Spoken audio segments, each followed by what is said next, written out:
Private hospital का bill insurance cover करूगी कि नहीं? मुख्यमंत्री सहज योजना कार्ड हैगा, फिर कोई टेंशन नहीं, थोड़ा सारा ट्रीटमेंट कैशलेस है। बिना पैसिਆਂ ਦੇ? जी हाँ। ਹਰੇਕ ਨਾਗਰਿਕ ਜਿਹੜਾ ਹੈ ਉਹ ਮੁੱਖ ਮੰਤਰੀ ਸਿਹਤ ਕਾਰਡ ਜਦੋਂ ਬਣ ਗਿਆ ਤਾਂ ਉਹ 10 ਲੱਖ ਰੁਪਏ ਦਾ ਮੁਫਤ ਤੇ ਕੈਸ਼ਲੈਸ ਜਿਹੜਾ ਇਲਾਜ ਕਰਾਉਣ ਦੇ काबिल भी होगा, एलिजिबल भी होगा। पंजाब सरकार लेकर आई है दुनिया की पहली सेहत योजना। अब पैसे के कारण पंजाब का कोई भी नागरिक बढ़िया इलाज से वंचित नहीं रहेगा। सेहत का हक सबके लिए। तेलंगाना निकाय चुनाव में देखें तो उसके परिणाम अब सामने आ गए हैं और कुल मिलाकर तेलंगाना में पहले सरकार किसके ये बता दें आपको, तेलंगाना में कांग्रेस की सरकार है। मुख्य रूप से जो अगर आप गठबंधन की बात करेंगे तो कांग्रेस है, असदुद्दीन ओवैसी, बीआरएस, बीजेपी ये सब मैदान में उतरी यहाँ पर। और यहाँ पर जो नगर निगमों के चुनाव हैं और नगर पालिका के जो चुनाव होने थे वो चुनाव हुए, अब इसके परिणाम भी आए हैं।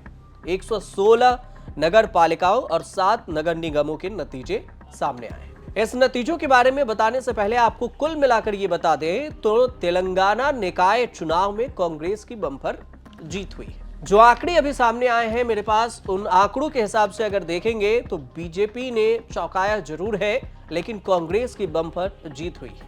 और असदुद्दीन ओवैसी पर भी सवाल उठ रहा है कि उनके खाते में कितने सीटें गई। तो इसे एक एक कर समझने की कोशिश करते हैं कि कितने सीटों पर चुनाव हुए और इसके परिणाम की अगर बात करें तो देखिए, राज्य के अश्वरा ओपेटा नगर पालिका के सभी वार्डों के जो नतीजे घोषित हुए उसमें यह पता चला कि भद्रादी कोठा गुडेम जिले में अश्वरा पेटा नगर पालिका आती है और इसमें 22 सीटें हैं नगर पालिका की। अब यहां से कांग्रेस ने 22 में से 17 सीटों पर जीत दर्ज कर ली है और वहीं पर 2 सीटों पर बीआरएस और 1 पर बीजेपी जीती है और 2 सीटें अन्य के खाते में गई है। इसके अलावा देखेंगे तो ये अब तक 423 नगर पालिका वार्डों के परिणाम भी आ चुके हैं।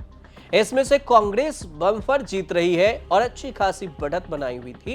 अब इसमें देखें तो कांग्रेस 224 नगर पालिका सीटों पर जीत दर्ज कर चुकी है, बीजेपी सिर्फ 37 सीटों पर जीत दर्ज की है और भारत राष्ट्र समिति जिसे बीआरएस आप कहते हैं वो 131 सीट अभी तक जीत सकी।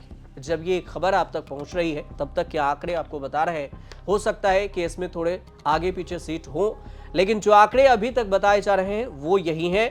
अब खम्मम नगर पालिका के चुनावी नतीजों पर अगर नजर डालेंगे तो यहां पर एडुलापुरम में जो 32 यहां पर जो सीटें हैं इसमें कांग्रेस के खाते में 8 सीटें गई है, बाकी 2 अन्य के खाते में गई हैं और इसके अलावे किसी के खाते में कोई सीटें नहीं गई। अब कल्लूरू की बात करें तो 20 सीटें हैं यहां पर, कांग्रेस 6, बीआरएस 3, बीजेपी को कुछ नहीं मिला। मधिरा में 22 सीटें हैं, कांग्रेस को 10 सीटें मिली हैं, बीजेपी को कुछ नहीं, अन्य को 1। सत्तूपल्ली में 23 सीटें हैं और इसमें से कांग्रेस 6, बीआरएस 2 और इसके अलावा वायरा में कांग्रेस 8 और अन्य 2। तो इस तरह से अगर देखेंगे तो यहां पर सीधे तौर से देखिए तो कांग्रेस और बीआरएस के बीच में टक्कर है और इसके अलावा कोई टक्कर में नहीं है तेलंगाना। इसके अलावा मंथानी नगर पालिका के सभी वार्डों के नतीजे सामने आए। मंथानी नगर पालिका के अगर परिणाम को देखेंगे तो पेद्दापल्ली जिले में मंथानी जो नगर पालिका है इसमें देखें तो 13 वार्ड है और 13 में से कांग्रेस 11 वार्डों में यहां जीत चुकी है। बीआरएस ने सिर्फ 1 सीटें जीती है, अन्य के खाते में 1 सीटें गई है। बीजेपी यहां पर खाता भी नहीं खोल पाई है।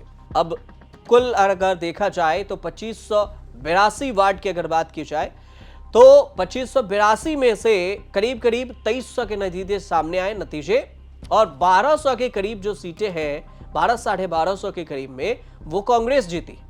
बीआरएस 650 के करीब में सीटें लाई है और बीजेपी 220 से 30 के बीच में रखेंगे इसको, क्योंकि परिणाम बदल भी रहे होंगे, क्योंकि अभी कुछ सीटों पर ही बाकी थे और ये जो खबर है अभी कुछ फाइनल हो जाएंगे थोड़ी देर में। अब अन्य की बात करें तो 218 सीटें अन्य के खाते में गई है। तेलंगाना नगर पालिका और निगमों की बात करें तो कुल 2996 वार्ड हैं और इसमें से 1728 वार्ड के नतीजे दोपहर तक ही आ चुके थे आधिकारिक तौर से और कांग्रेस सबसे बड़ी पार्टी बनकर यहां उभरी। इसके अलावा बीआरएस दूसरे नंबर पर रही, बीजेपी ना के बराबर और इसके अलावे देखें तो असदुद्दीन ओवैसी को भी इतना फायदा नहीं मिला। हाँ, AIMIM को देखेंगे तो 30 वार्ड AIMIM के खाते में गए हैं, 30। इसके अलावा CPI मार्क्सवादी को 7 सीटें मिली हैं और अन्य दलों को कुल मिलाकर देखेंगे तो 24 वार्ड जीत दर्ज की है। निर्दलीय 105 सीटें बताए जा रहे हैं कि यहां पर जीते हैं। पार्टी वाइज अगर आप रिजल्ट देखना चाहें तो इसमें जो आंकड़े अब तक के कह रहे हैं उसमें ये कि कांग्रेस 930 है, मतलब 1000 के करीब इसको लेकर चलिए, और BRS 481 है, 500 के करीब अभी लेकर चलिए, और BJP 156 है, तो 160-70 लेकर इसको चलिए आंकड़े। इसके अलावा जो अखिल भारतीय अग्रामी दल है AIFB, ये 6 से 10 इसको लेकर चलेंगे, और AIMIM 30 से 40 सीटें हैं। मार्क्सवादी कम्युनिस्ट पार्टी जो CPIM है 7 सीटों पर जीत दर्ज की है।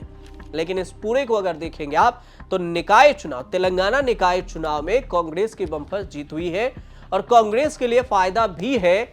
ये फायदा का असर हो सकता है कि तेलंगाना में है, तमिलनाडु में भी असर दिखे, क्योंकि एक राज्य में चुनाव होते हैं तो उसके पड़ोसी में असर थोड़ा बहुत दिखता भी है। तो अब लेकिन देखना यह होगा कि चूंकि तेलंगाना के निकाय चुनाव में जो ये आंकड़े सामने आया और नगर निगमों के जो नतीजे आए हैं उसमें कांग्रेस को फायदा तो हुआ है, लेकिन तमिलनाडु में इसका असर क्या कुछ होगा ये आने वाले वक्त में पता चलेगा। फिलहाल आपकी अगर कोई राय हो तो कमेंट जरूर कीजिए और देखते रहिए न्यूज़ तक। जो परिभाषा वहां पर जाति आधारित भेदभाव की दी गई है, आप उससे सहमत हैं उस परिभाषा से? असल में परिभाषा ही नहीं दी गई, यही तो हमारी आपत्ति है। पहले भी और इवन जब इस देश में मंडल आंदोलन आया, इस बात को इस देश के लोगों को समझना चाहिए कि विरोध कमोबेश वैसा ही था जैसे मंडल का विरोध हुआ था। लेकिन मंडल कमीशन की जो पूरी रिपोर्ट थी वो इतनी कायदे से तैयार की गई थी कि 9 जजेस की बेंच थी इंदिरा साहनी मामले में, और सबसे बड़ा विवाद यही था कि पिछड़ापन का आधार जाति कैसे हो सकता है। सारा विरोध इसी बात पर था, इसी पर कोर्ट में केस भी गया था। उस डॉक्यूमेंट्स ने अपने सर्वे के आंकड़ों से, अपने प्रोसीजर से, अपने फैक्ट फाइंडिंग से कोर्ट में साबित कर दिया कि पिछड़ेपन का आधार जाति है। आपने एक डॉक्यूमेंट बनाया जिसमें जातिगत भेदभाव को आप डिफाइन ही नहीं कर रहे। अब इसमें केवल झगड़ा इस बात का था कि जो परिभाषाएं थी, आप इसमें कहते हैं कि 5वें बिंदु में जाति, धर्म, लैंगिक आधार पर, फिर नस्ल के आधार पर, दिव्यांगता के आधार पर। पहली तो साजिश ये कि ये सारे आधार इसमें जोड़ने क्यों थे। अब जैसे इसे आसान भाषा में समझें, मैं 14 साल विश्वविद्यालय में प्रोफेसर रहा, यहीं बैठा था नौकरी जाने के बाद भी, तो मैं जो बोलूँगा वो तथ्य के साथ बोलूँगा। क्योंकि विरोध करने वाले जब ये नारा लगा रहे थे कि कब तक कोड़ा सवर्णों पर चलाओगे और UGC लाकर गधों को घोड़ा बनाओगे, एक भी टीवी डिबेट में ये नहीं कहा गया कि ये एक अपमान किया जा रहा है।